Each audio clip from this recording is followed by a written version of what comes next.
Kwa jina la Baba na la Mwana na Roho Mtakatifu. Bwana awe nanyi.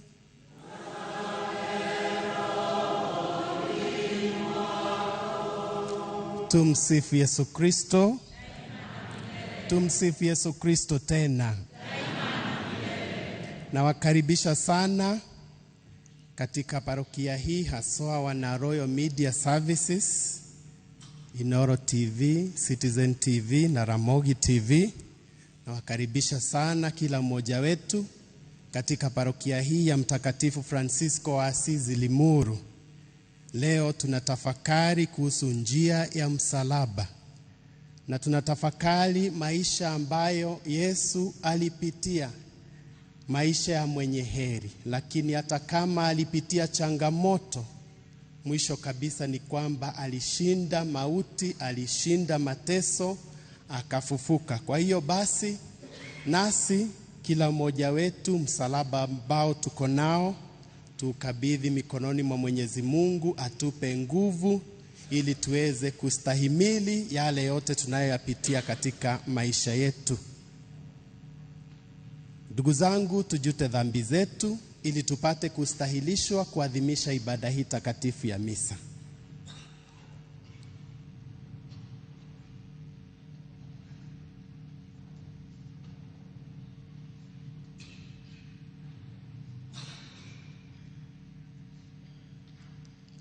Namuungamia Mungu Mwenyezi.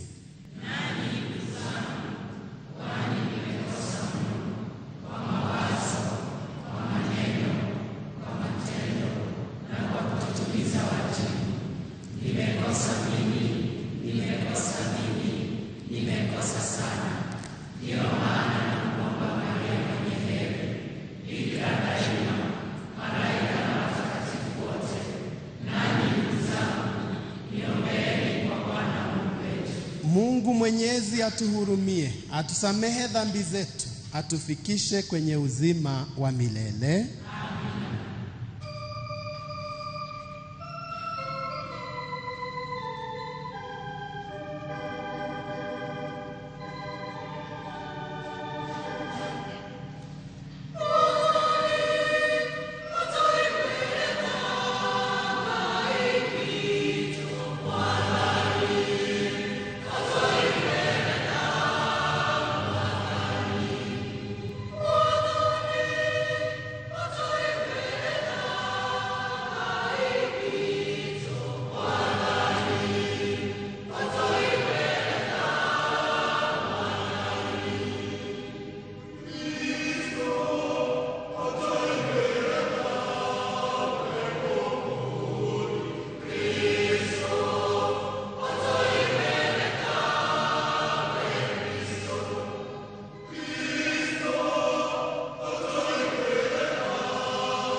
Tuombe. Mungu, umetuandalia sisi wadhaifu misaada inayofaa.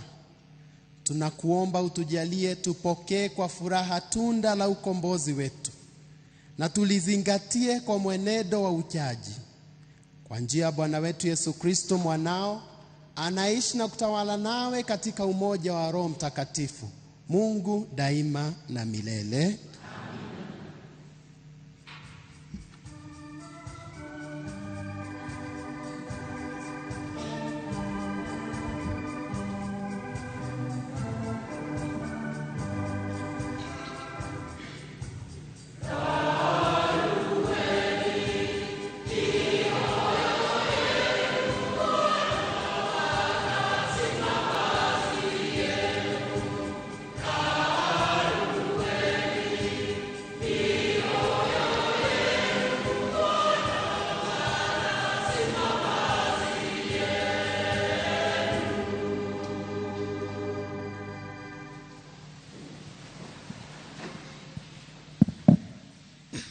Somo la kwanza.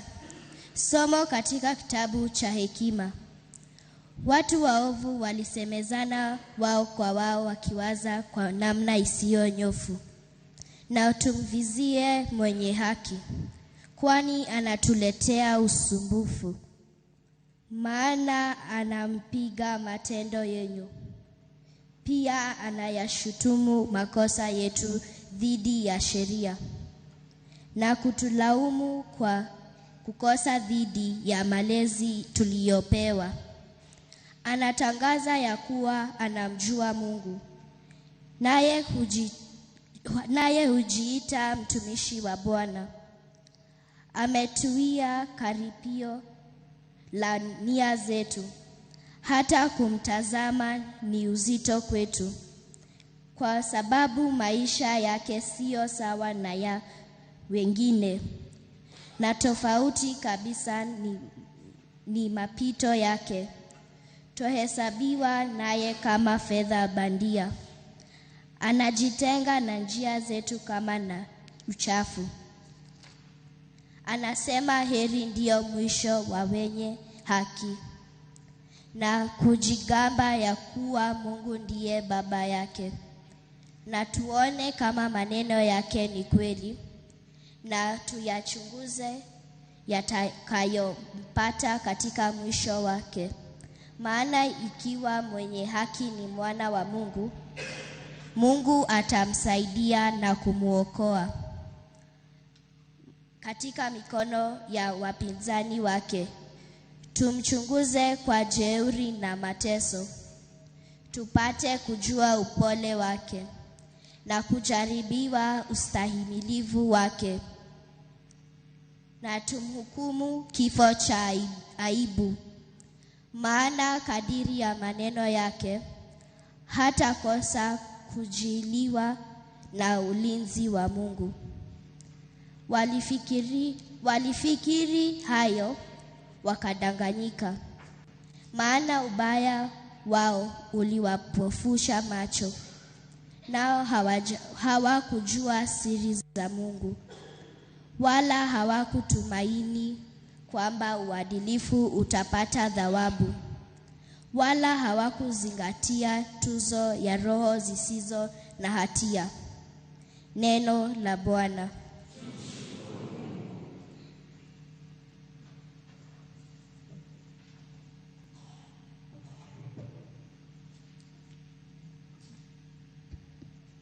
Zaburi ya kuitikizana.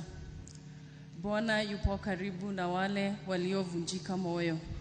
Bwana yupo karibu na wale waliovunjika moyo.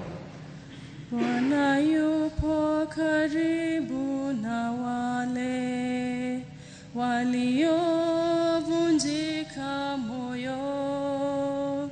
Bwana yupo karibu na wale waliovunjika moyo. Bwana yupo karibu na wale waliovunjika moyo. Bwana yupo karibu na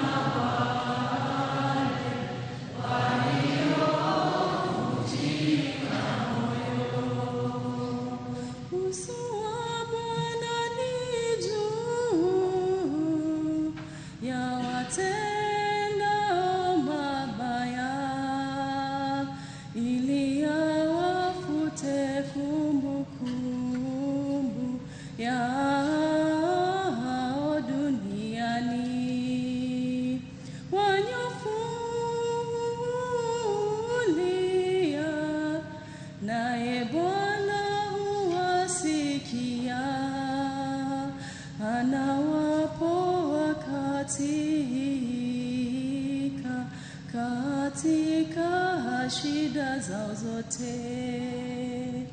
Bwana yuko karibu na wale waliovunjika moyo.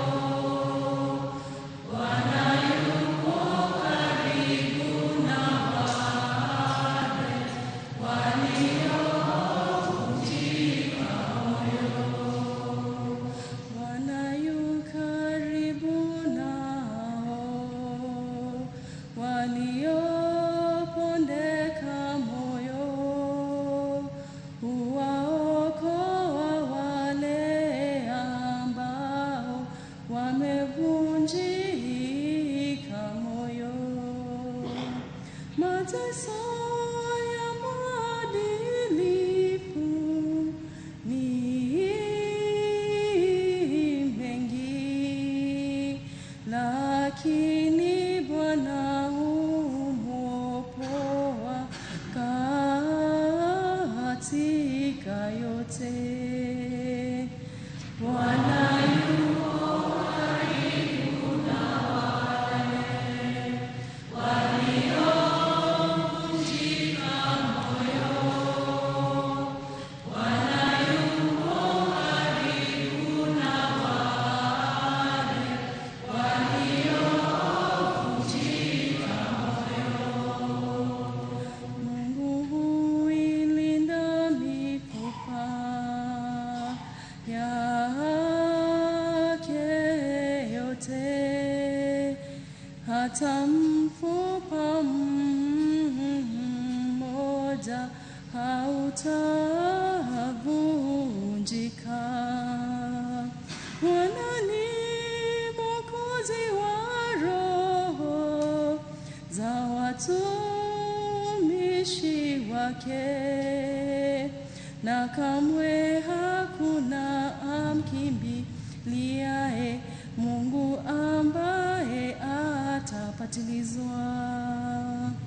Bwana yuko karibu na wale waliovunjika moyo.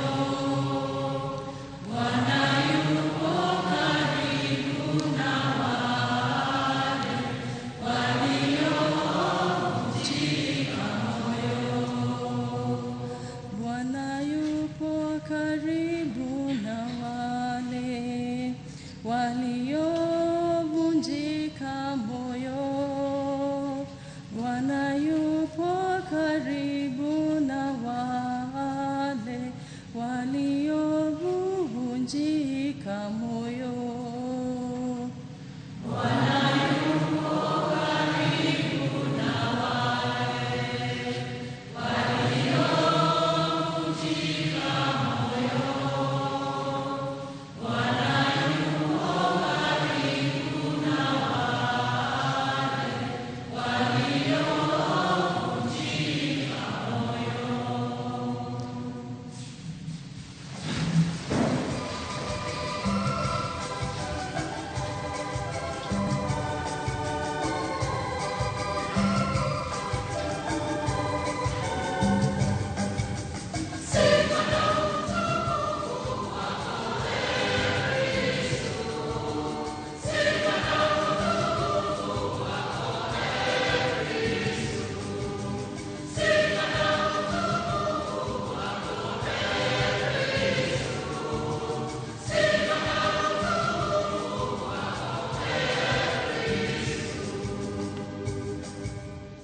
Mtu haishi kwa mkate tu, bali kwa kila neno litokalo katika kinywa cha Mungu.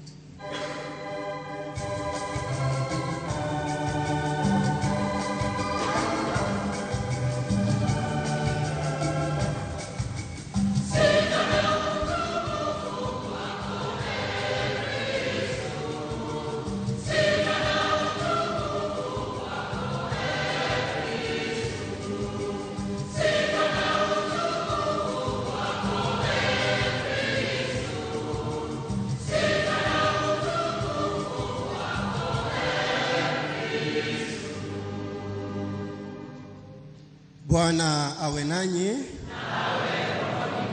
Somo la Injili takatifu ilivyoandikwa na Yohane.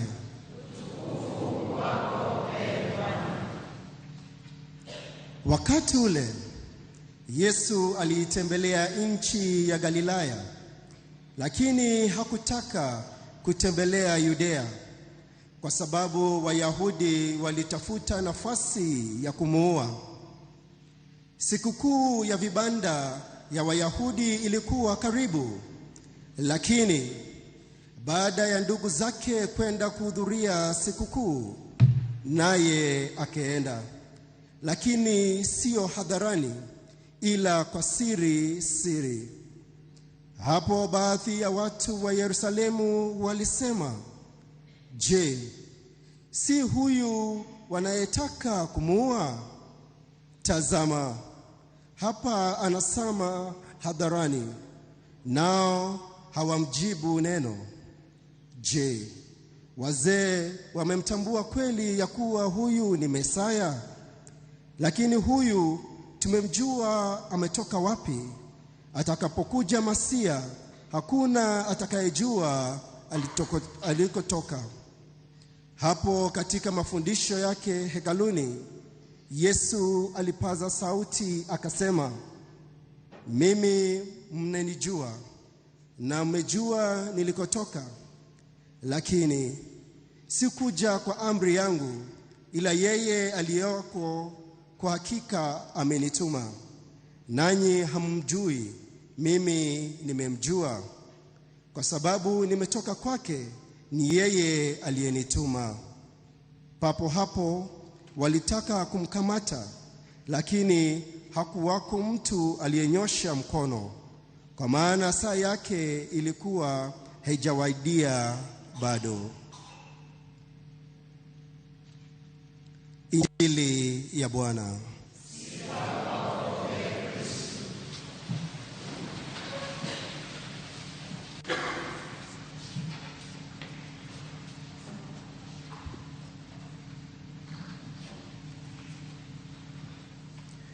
Mungu ni mwema na kila wakati.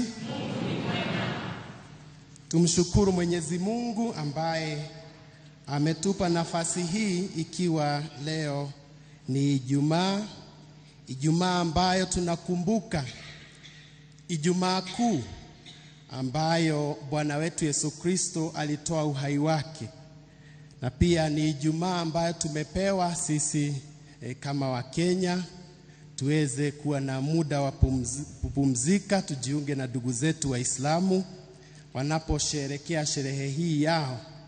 Na pia kwa njia ya kipekee sisi kama wanarimuru tuna hiyo nafasi ya kuwa na Royal Media Services.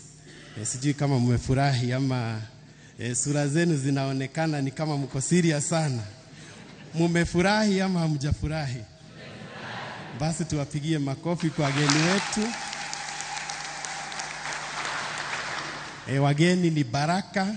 Sio mara ya kwanza kwa Royal Media kuweza kuwa hapa parokiani. Asanteni sana kwa kuja tena. Naitwa Father Michael Maina Mwogora, kwa niaba ya paroko wetu Father Joseph Kikuyu. Tunawakaribisha sana Royal Media Services na pia mtazamaji wetu ambaye anatutazama siku ya leo. Ndugu zangu, ikiwa ni Ijumaa, Ijumaa kama nilivyotangulia kusema ni Ijumaa ambayo tunakumbuka Ijumaa Kuu ambayo Bwana wetu Yesu Kristo alitoa maisha yake kwa ajili yetu sisi. Na masomo yetu ambayo tumesoma siku ya leo yanatuonyesha na yanatupa nafasi tutafakari kuhusu maisha ya mtu mwenye haki, a just person. Mtu mwenye haki mara nyingi hupitia changamoto nyingi katika maisha yake, hupitia misalaba mingi sana, kwa sababu wema una maadui wengi. Na Yesu akiwa namba moja ya mtu mwenye haki, ilibidi hata yeye apitie changamoto hizi zote, abebe msalaba wake ikiwa ni Ijumaa Kuu, lakini alibeba msalaba huo kwa ajili ya kutuokoa sisi. Alipitia changamoto kweli. Alisalitiwa na wandani wake wa karibu, na hakuna kitu ambacho kinavunja moyo kama kusalitiwa na mtu wa karibu, mtu wa familia, mtu ambaye unampenda, rafiki yako. Hivyo ndivyo Yesu aliweza kusalitiwa na watu wa karibu sana, mmoja wa mitume wake Yuda akamsaliti kwa vipande 30 za fedha. Akamsaliti kwa sababu ya tumbo yake. Mitume hao wengine wakapotea, wakamuacha. Wayahudi nao wakamuandama. Wale ambao ni umati wa watu aliwaponya, aliwapa chakula, aliwatendea miujiza wakiona. Na hata baada ya kuona hayo mambo yote na kusikiliza maneno iliyokuwa inatoka kinywani mwake, maneno ya uzima wa milele, bado walimkataa. Sababu tunayosikia katika somo letu la Injili, walimkataa kwa sababu walikuwa na mfahamu wametoka wapi. Walikuwa na fahamu familia yake, na kwa sababu hiyo wakamkataa. Nao wale ambao walikuwa kwa mamlaka, Wayahudi, waandishi, wale walikuwa kwa cheo, wao walimkataa kwa sababu moja, waliona Yesu ameanza kupata umaarufu. Watu wengi wanamfuata. Wakaona akiendelea hivi atapata wafuasi wengi na labda dini ya Kiyahudi itakosa watu. Sababu hiyo wakapanga njama ya kumwangamiza, wakafanya mioyo yao migumu, wakafunga akili zao, hawakutaka kusikia chochote. Hivyo basi wakamwekelea kesi za uongo. Na kama mnavyofahamu, Yesu aliweza kupitia changamoto nyingi sana. Aliteswa, alisulubiwa msalabani. Na aliposulubiwa msalabani, hata alisulubiwa kwa aibu sana, kwani alisulubiwa hata bila nguo. Mara nyingi huwa tunamwangalia katika msalaba, tunaona kuna nguo kidogo ambayo imewekwa hapo. Kwa Kiyahudi na wakati huo Warumi hawakuwa wanasulubisha mtu na nguo, ili aweze kuwa ashamed zaidi. Kwa hivyo Bwana wetu Yesu Kristo aliweza hata kusulubiwa akiwa uchi wa mnyama, na akateseka, akafa msalabani. Habari njema ni kwamba hata kama alipitia hayo yote, alikuwa mwaminifu hadi mwisho. Na habari njema ni kwamba baada ya siku 3 aliweza kufufuka. Akashinda mauti, akashinda dhambi, akatoka akiwa mshindi. Kwa hivyo hiyo ndiyo habari njema ya kwamba hata kama mwenye haki atapitia changamoto nyingi, mwisho kabisa ni ushindi. Na kwa hivyo Yesu alipitia hayo yote ili sisi kila mmoja wetu katika shida tunazozipitia, kwa sababu tunaishi katika ulimwengu ambao una changamoto nyingi sana, haswa kwa mtu mwenye haki. Na changamoto hizi zinatokana na dhambi. Ulimwengu umejaa dhambi, na ulimwengu umeandamwa na shetani. Na kwa sababu hiyo tunajipata kama wanadamu tuko mahali katikati. Upande huu unavutwa na dhambi, na upande ule mwingine unavutwa na utakatifu.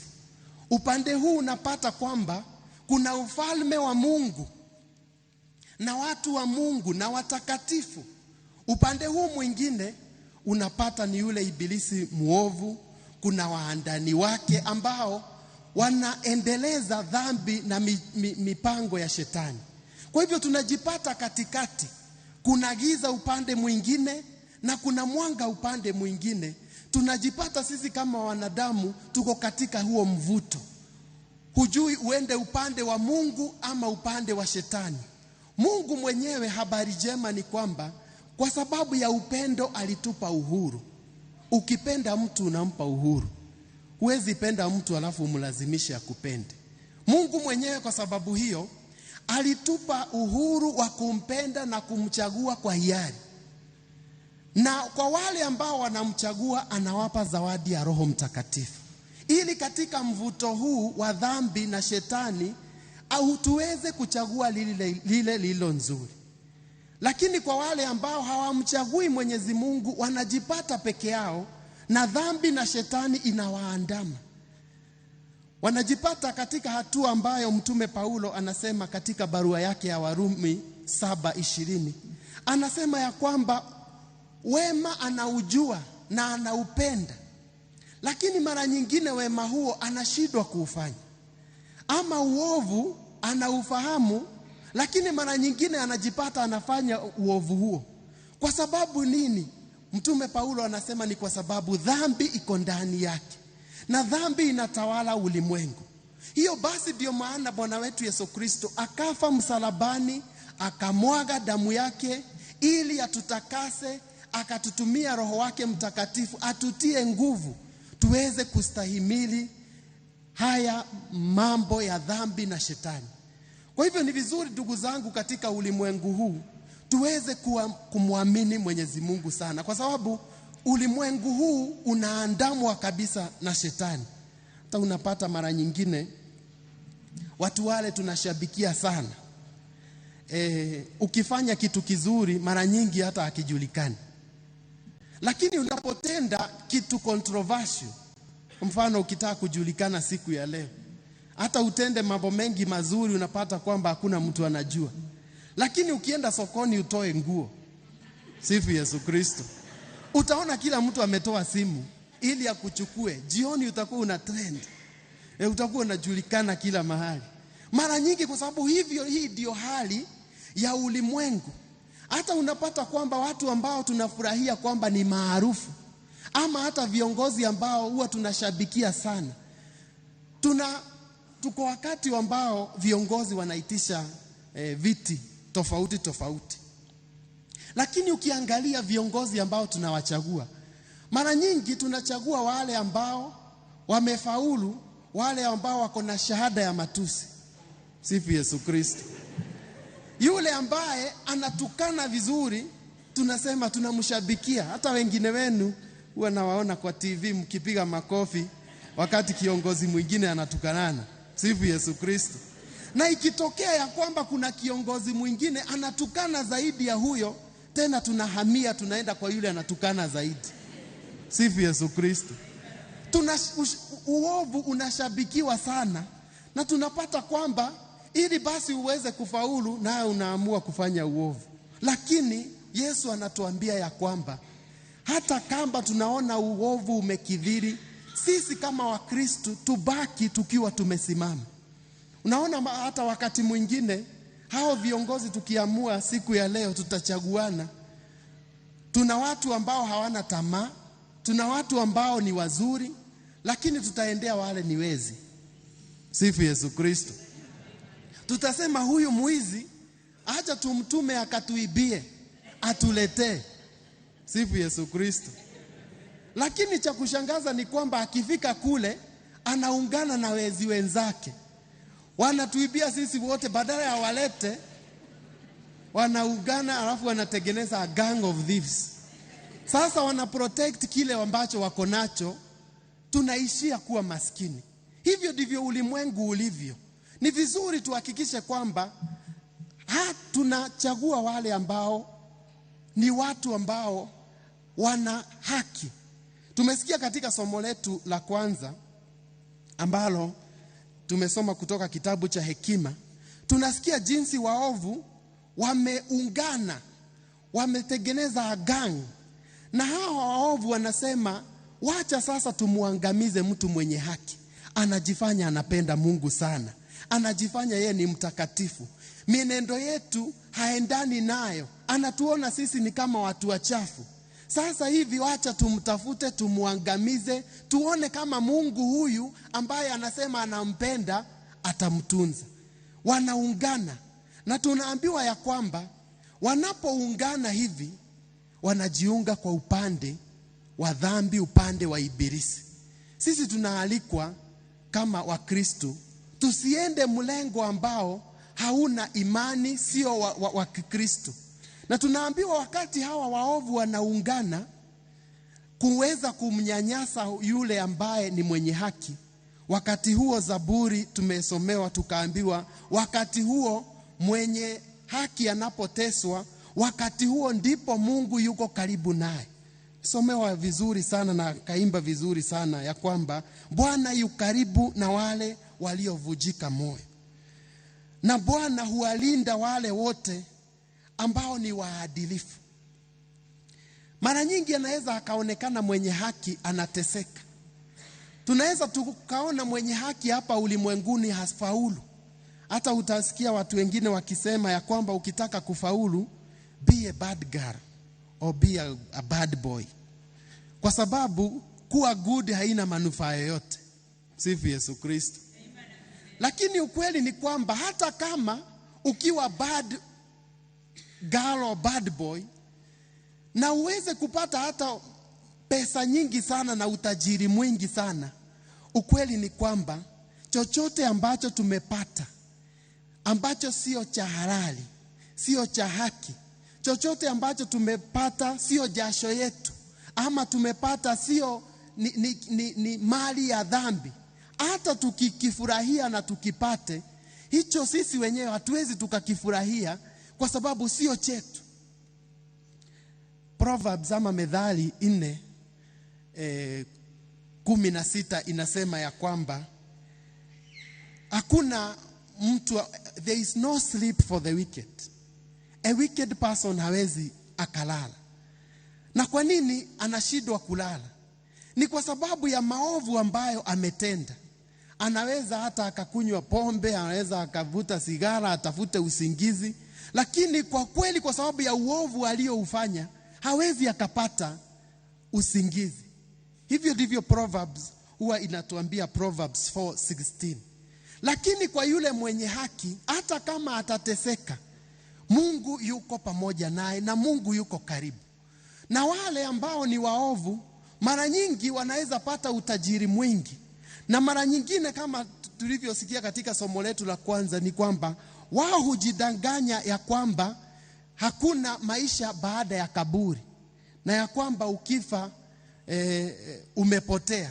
Lakini ukweli ni kwamba kuna maisha baada ya maisha haya. Na kwa wale wataweza kufurahia maisha baada ya maisha haya ni wale ambao ni waadilifu. Tutakapofunga macho na tutakapoenda kaburini, tufahamu ya kwamba hata kama tumepata mali nyingi hapa ulimwenguni, hakuna hata mmoja ataondoka na chochote. Sifu Yesu Kristo. Hakuna mtu yeyote ataondoka na chochote. Mavazi utahitaji vazi moja. Pesa ambazo unaweza kuwa umeaccumulate kwa M-Pesa na bank, hizo zote tukifunga macho hatufai. Hazifai, labda zitumiwe na watu wengine. Na hata kama mashamba tuko nayo, sasa unapata watu wanang'ang'ana kutafuta mashamba. Lakini ukweli ni kwamba shamba utakaloishia nalo ni hilo la shimo 6x7. Sifu Yesu Kristo. Na hiyo mashamba hata kama kwa sasa ukiwa hai imeandikwa jina yako, mwishowe ni kwamba jina yako inafutwa na inaandikwa watu wengine. Sifu Yesu Kristo. Kwa hivyo ni vizuri tukiona labda wengine wanafanya udhalimu na wanatesa wenye haki na wanafaulu, lakini mwisho kabisa ni kwamba kila mmoja wetu matendo yetu itatufuata. Hicho ndicho kitatufaa, ya kwamba baada ya maisha haya kila mmoja wetu matendo yetu itatufuata. Yakiwa mazuri tuweze kurithi ufalme wa mbinguni, na matendo yetu yakiwa maovu tutahukumiwa kwa matendo haya. Tuombe Mwenyezi Mungu kwa kumfuata Yesu Kristo wa msalaba, alivyovumilia mateso na akawa mwaminifu hadi mwisho. Hata sisi tunapopitia changamoto katikati ya dhambi na shetani, tuvumilie hadi mwisho, na tukivumilia mwisho ni kwamba tutapata ushindi na tutatunukiwa zawadi ya ufalme wa mbinguni. Tumsifu Yesu Kristo.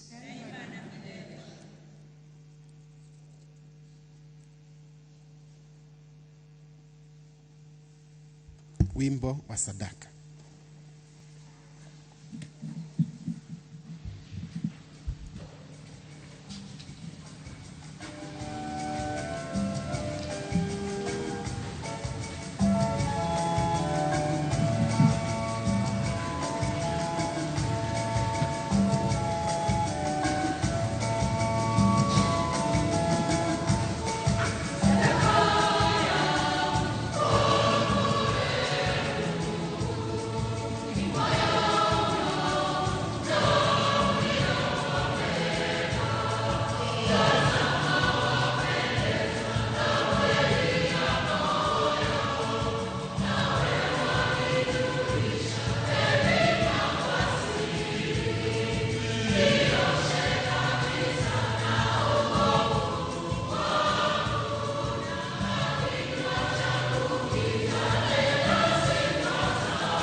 ndugu, ili sadaka yangu na yenu ikubalike kwa Mungu Baba Mwenyezi.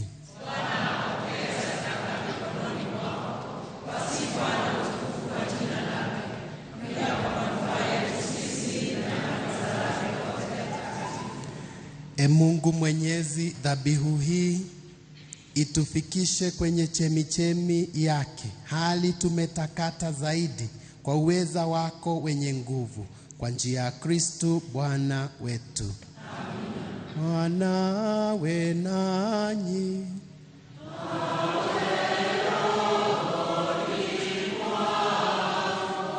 Inueni mioyo.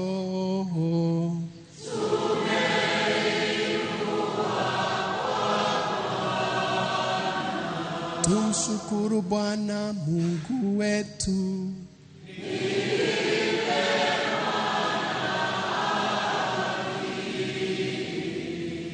Kweli ni vema na haki, tendo la kufana la kuleta wokovu. Tukushukuru wewe daima na popote, e Bwana Baba uliye mtakatifu, Mungu mwenyezi wa milele. Wewe ulitaka sisi tukutolee shukurani kwa kujinyima, ili kwa njia hiyo hata sisi wakosefu tuondolewe ukaidi, na kwa kuwapatia chakula wahitaji tufanywe waigaji wa ukarimu wako. Kwa hiyo sisi pamoja na umati wa malaika tunakutukuza kwa sauti tukisema: mtakatifu, mtakatifu, mtakatifu, Bwana Mungu wa majeshi, mbingu na dunia zimejaa utukufu wako. Hosana juu mbinguni, barikiwa anayekuja kwa Bwana. Hosana.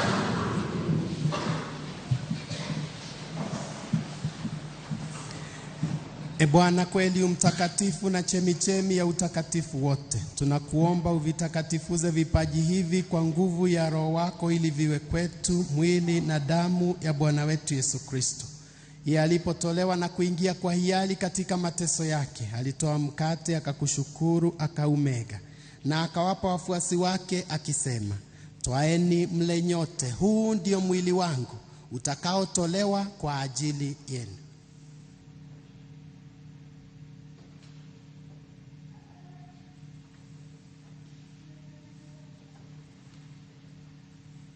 Hivyo hivyo baada ya kula alikitoa kikombe na kushukuru tena, aliwapa wafuasi wake akisema: twaeni mnywe nyote, hiki ndicho kikombe cha damu yangu, damu ya agano jipya na la milele, itakaomwagika kwa ajili yenu na kwa ajili ya wengi kwa maondoleo ya dhambi.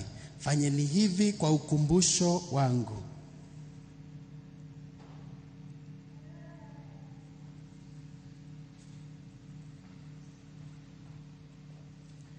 Hili ni fumbo la imani. Kristo alifufuka, Kristo alifufuka, Kristo atakuja tena. Kwa hiyo e Bwana, tunapoadhimisha ukumbusho wa kifo na ufuko wake mwanao, tunakutolea mkate wa uzima na kikombe cha wokovu. Tunakushukuru kwa kuwa umetustahilisha kusimama mbele yako na kutumikia. Pia tunakusihi kwa unyenyekevu, ili kwa kushiriki mwili na damu ya Kristo kusanywe na Roho Mtakatifu tupate kuwa jamaa moja. E Bwana, ulikumbuke kanisa lako liloenea popote duniani. Ulikamilishe katika mapendo, pamoja na Baba Mtakatifu wetu Leo wa 14 na askofu wetu mkuu Filipo na msaidizi wake Daudi na waklero wote. Uwakumbuke pia ndugu zetu waliofariki dunia wakiwa na tumaini la ufufuko, na marehemu wote waliofariki dunia katika huruma yako uwapokee kwenye nuru ya uso wako. Tunakuomba utuhurumie sisi sote, ili pamoja na Maria Bikira mwenye heri mama wa Mungu, na mtakatifu Yosefu mume wake huyo bikira, mitume wenye heri na watakatifu wote waliokupendeza tangu kale, ustahili kushiriki uzima wa milele na kukusifu na kukutukuza kwa njia ya mwanao Yesu Kristo. Kwa njia yake na pamoja naye na ndani yake, wewe Mungu Baba Mwenyezi, katika umoja wa Roho Mtakatifu, unapata heshima yote na utukufu milele na milele.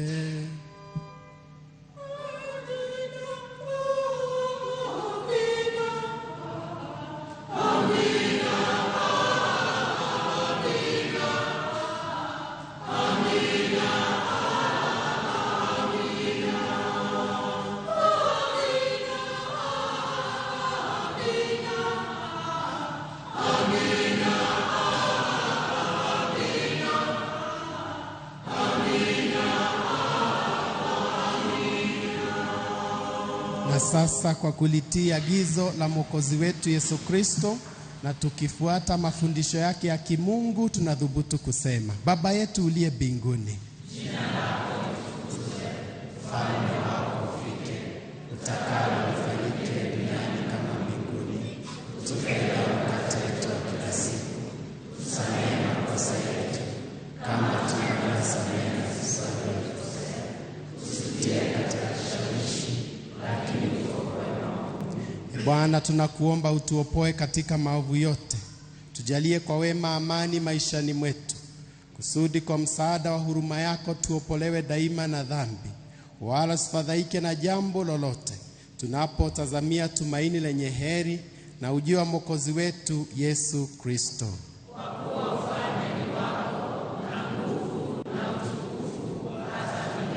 E Bwana wetu Yesu Kristo, uliyewaambia mitume wako, amani na waachieni, amani yangu na wapa, usizitazame dhambi zetu ila tu imani ya kanisa lako.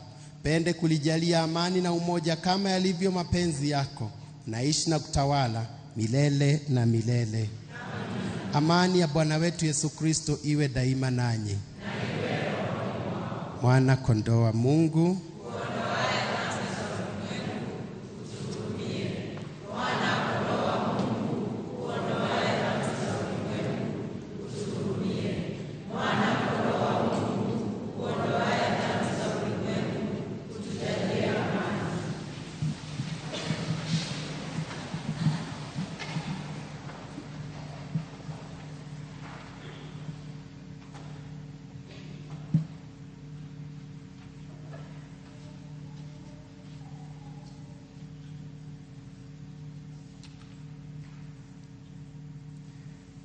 tazama mwana kondoo wa Mungu, tazama ondoaye dhambi za ulimwengu. Heri yao walioalikwa kwenye karamu ya mwana kondoo.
Katika Kristo tunao ukombozi kwa damu yake, pia msamaha wa dhambi kwa kadri ya wingi wa neema yake. Tuombe.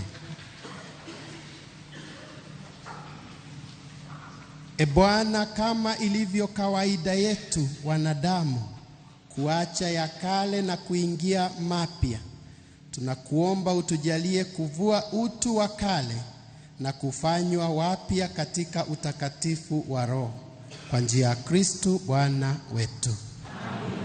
Sifu Yesu Kristo. Kwa hivyo niwashukuru sana kila mmoja wetu kwa kuhudhuria ibada hii takatifu ya misa. Baada ya misa hii takatifu itafuata njia ya msalaba, na pia niwapongeze, niwashukuru tena wageni wetu kwa kututembelea na wale wote ambao wameweza kututazama siku ya leo.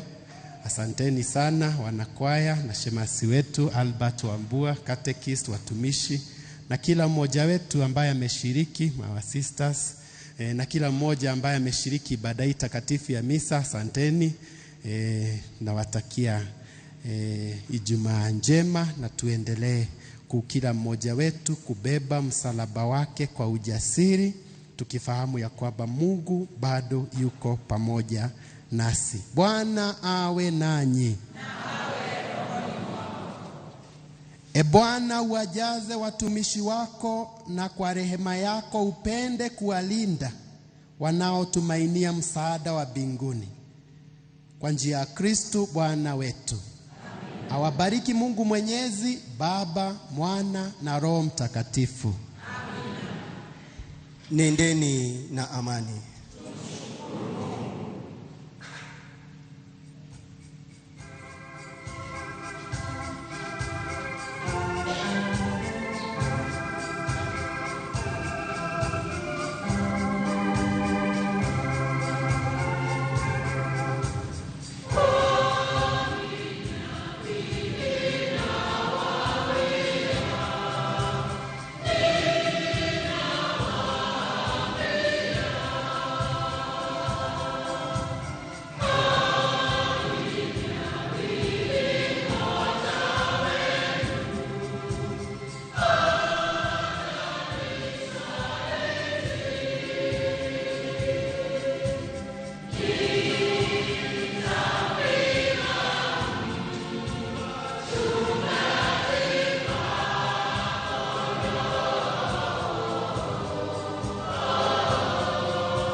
Oya.